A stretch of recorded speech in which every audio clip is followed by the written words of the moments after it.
Hey everyone, and welcome. Today, we're going to crack the code on one of the most powerful tools in all of data science, linear regression.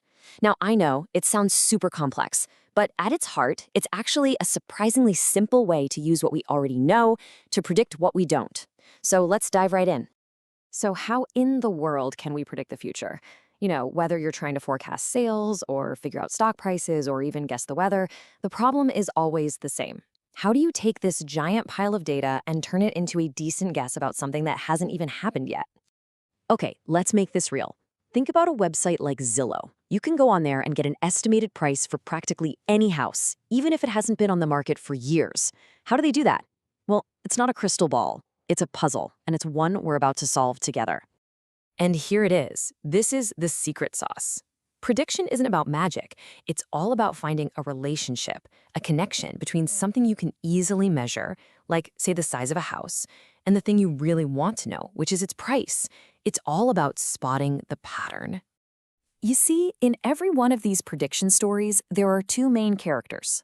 To really get a handle on this relationship, we first need to meet the two key players in our data. They're called variables. And I promise, this is way simpler than it sounds.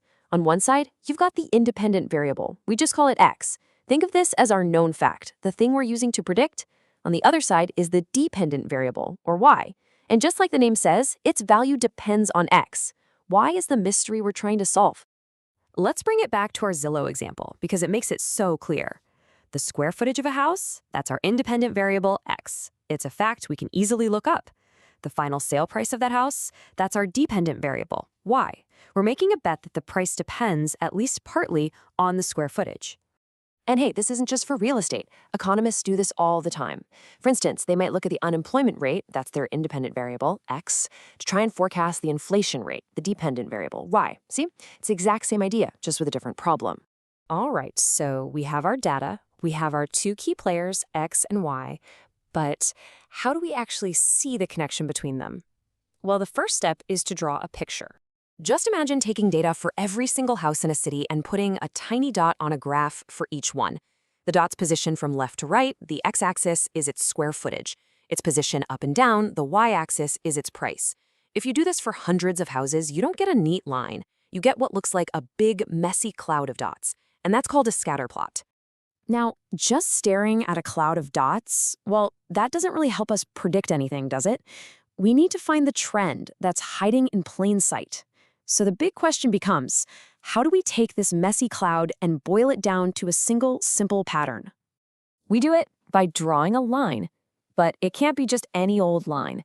We draw the one single straight line that slices right through the middle of that data cloud and does the best possible job of showing the overall trend. And this has a name. It's called the line of best fit. Investopedia really nails the definition here. It's all about minimizing the distance.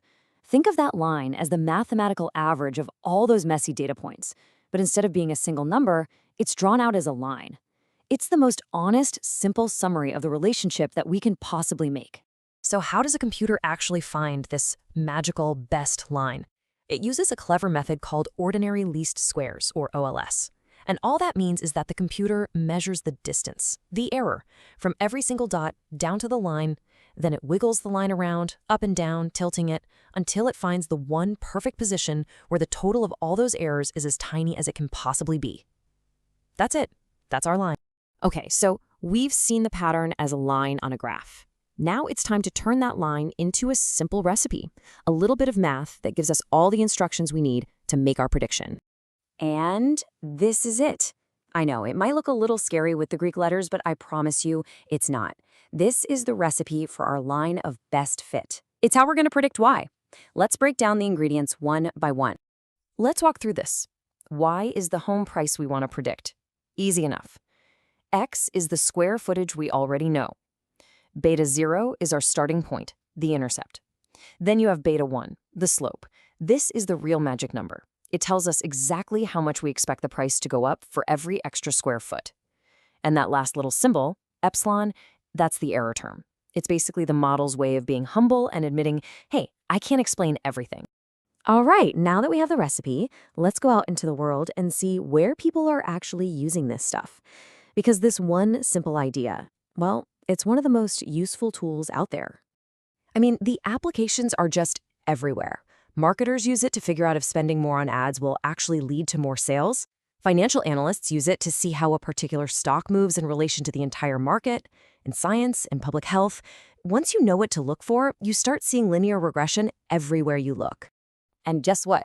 It doesn't even stop with just one X variable. We can totally level this up with something called multiple linear regression. This is where you use several things you know, like a home's square footage, and its age, and the number of bathrooms, all at the same time to build an even smarter, more accurate prediction of its price.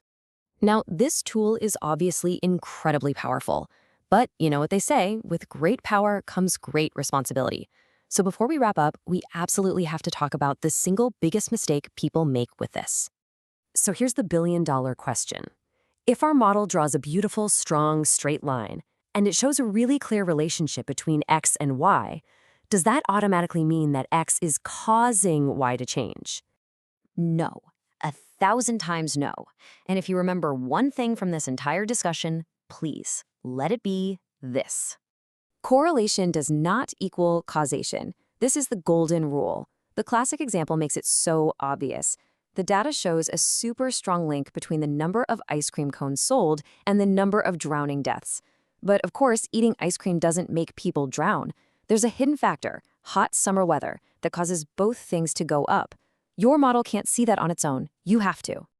And there are definitely other traps to watch out for. The model just assumes that pattern is a straight line. But what if it's really a curve? A single wild data point, what we call an outlier, can totally yank the entire line off course. And you have to be careful not to overfit your model, making it so complicated that it just memorizes your data instead of finding the real pattern. So, we end on this thought. Linear regression is this beautiful, elegant tool. It can look at a chaotic mess of data and tell a simple, powerful story with a single straight line. But the real challenge for us, for anyone using it, is to figure out when that simple story is revealing a deep truth about the world, and when it's just a dangerous oversimplification. And that, right there, is the real art behind the science.